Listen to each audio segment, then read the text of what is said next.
Ready? இன்னும் சற்று நேரத்திலே போட்டி தொடங்கி இருக்கிறது. வெற்றி பெற போவது யார்? விசில் சத்தம் ஊதும்போது நீங்க இருக்கலாம்.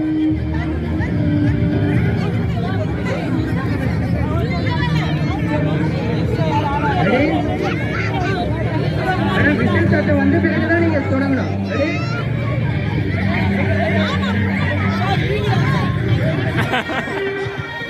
விசில் சத்தம் கொடுக்கறதுக்கு முன்னாடி இருக்கக்கூடாது.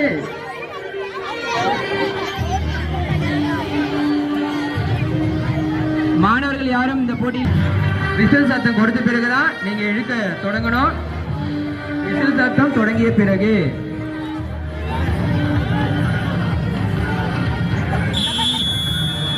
தொடங்கியாச்சு.